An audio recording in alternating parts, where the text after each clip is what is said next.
আসসালামু আলাইকুম দর্শক, আশা করি সবাই ভালো আছেন। আইবি কুকিং স্টুডিওতে আপনাদের সবাইকে জানাচ্ছি স্বাগতম। আজকে আমি আপনাদের সাথে খুবই সহজ একটি রেসিপি শেয়ার করব, করলা ভাজি। এটা যেভাবে করলে একটুও দিতে হবে না, সেই পদ্ধতিটা আজ আমি আপনাদের সাথে শেয়ার করব। চলুন দেখে নিই করলা ভাজি তৈরি করতে আমাদের কি কি লাগছে।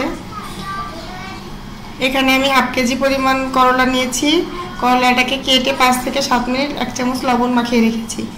আলু নিয়েছি 2 থেকে 3টা কুচি করে, আপনারা নিতে পারেন, আলু নাও দিতে পারেন। 1 কাপ পরিমাণ পেঁয়াজ কুচি নিয়েছি। 5 থেকে 7টি কাঁচামরিচ বেড়ে নিয়েছি। আর লবণ নিয়েছি 1 চা চামচ, আর হলুদ নিয়েছি 1/2 চা চামচ। আর আমাদের ভাজার জন্য লাগবে তেল।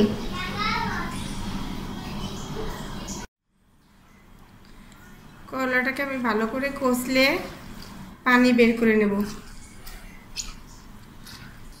দেখুন দর্শক, পানিটা বের হয়ে গেছে। এখন পানিটা ফেলে আমি ধুয়ে নেব করলাগুলোকে আমি ধুয়ে ভালো করে পানি ঝরিয়ে নিয়েছি। পানি চেপে চেপে পানি বের করে নিয়েছি। দেখুন একটুও কিন্তু পানি নেই। এখন এর মধ্যে কাঁচামরিচগুলো দিয়ে দিচ্ছি, পেঁয়াজ কুচিগুলো দিচ্ছি,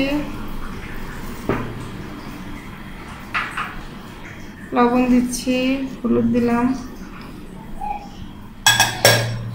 দিয়ে ভালো করে মাখিয়ে নিতে হবে।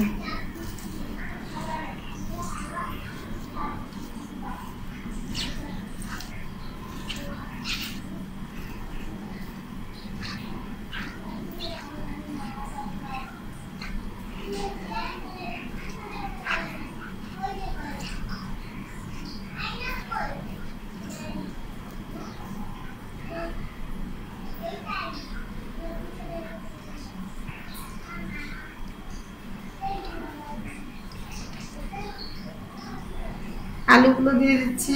আলুগুলো দিয়ে ভালো করে মাখাচ্ছি। মাখিয়ে তেলে ভাজি করব।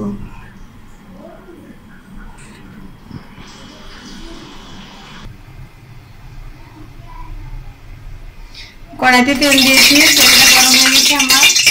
এখানে আমি 1/2 কাপ পরিমাণ তেল দিয়েছি। আপনারা পরিমাণ মতো দিবেন, আপনাদের করলা পরিমাণ অনুযায়ী। করলাটা দিয়ে দিচ্ছি।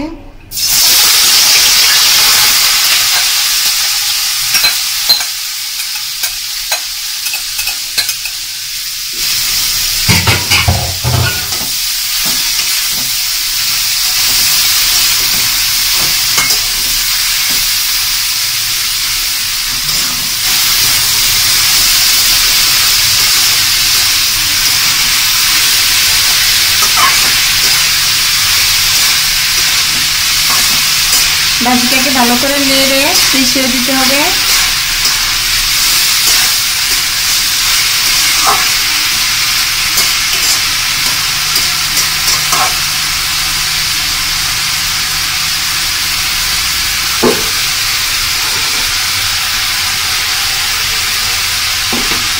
পাঁচ মিনিটের জন্য ঢেকে দিচ্ছি।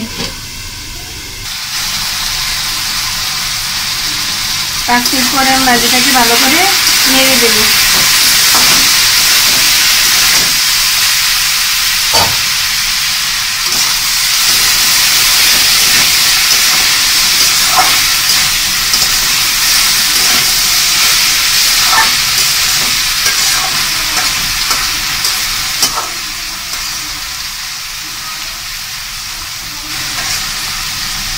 এভাবে ভাজিটা আলু করলাগুলো সিদ্ধ নেওয়া পর্যন্ত রান্না করব। আবার আমি ঢেকে দিচ্ছি 10 থেকে 15 মিনিটের জন্য।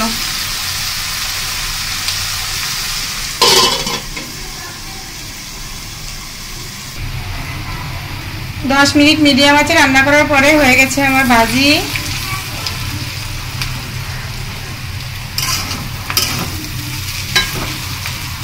আপনারা যদি কেউ কড়া মানে একটু ভাজি লাল লাল করে খেতে চান তাহলে আর একটু ভেজে নেবেন। হয়ে গেছে আমার ভাজি। দর্শক, আমার আজকের এই ভিডিওটা যদি আপনাদের ভালো লেগে থাকে তাহলে অবশ্যই একটা লাইক, কমেন্ট, শেয়ার দেবেন। আর আমার পরবর্তী রেসিপি পেতে অবশ্যই আমার চ্যানেলটি সাবস্ক্রাইব করুন। সবাই ভালো থাকবেন। আসসালামু আলাইকুম, আল্লাহ হাফেজ।